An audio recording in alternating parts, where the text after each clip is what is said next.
ভিডিওটা করব কি করব না ভেবে ভেবে লাস্ট পর্যন্ত করলামই। তো আমি যখন গেছিলাম ওখানে সেখানে বসেও ভাবছিলাম যে ভিডিওটা করব কি করব না, তা ভাবলাম যে না ভিডিওটা করেই নিই।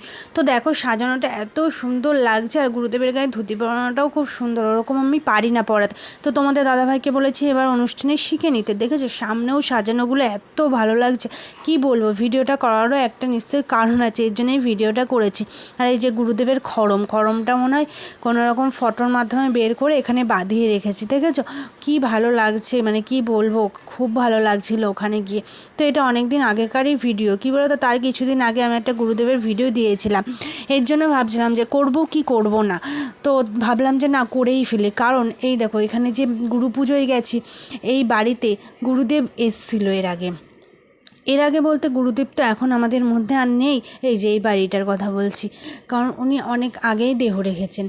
আমার শাশুড়িও দেখেনি, তার মানে বুঝতে পারছো উনি কতদিন আগে মানে দেহ রেখেছে। তো কি বলো তো, উনি নাকি এই বাড়িতে আসতেন, তা এটাকে গুরুবাড়িই বলা হয়। তো এটা গোবিন্দপুর, তো তোমাদেরকে বললাম তো এই বাড়িতেই গুরু পুজো ছিল, সেখানেই তোমাদের দাদাভাইও গেছিলো।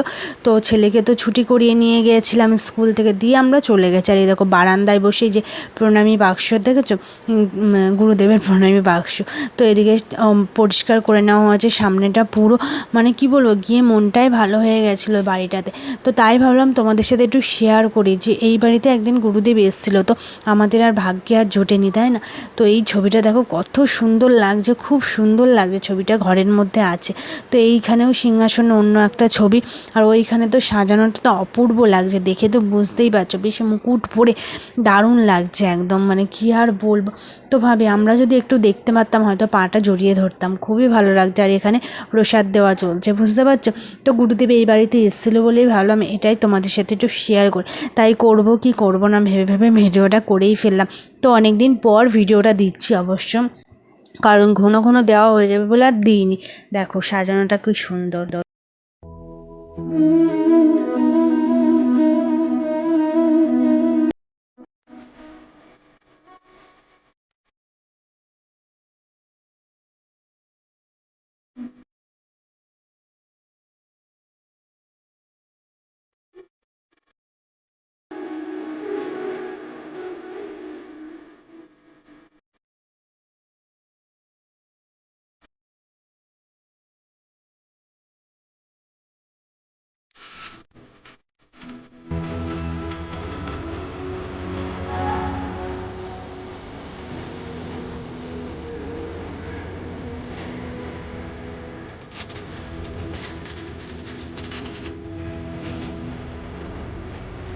আমি আর ছেলে তো প্রথমেই বসে একদম খেয়ে নিয়েছি, খিচুড়ি খাইয়েছিল জানো তো, এত অপূর্ব টেস্ট হয়েছিল তোমাদের কি বলবো।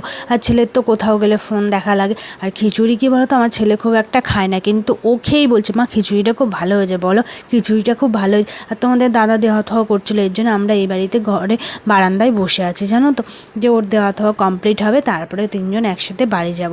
তো ও তো প্রথমেই এসেছিলো, পরে আমরা দুজন এসে। যাই হোক তোমাদের ভিডিওটা কেমন লাগলো অবশ্যই জানি, আর ভালো লাগলে লাইক কমেন্ট সাবস্ক্রাইব করতে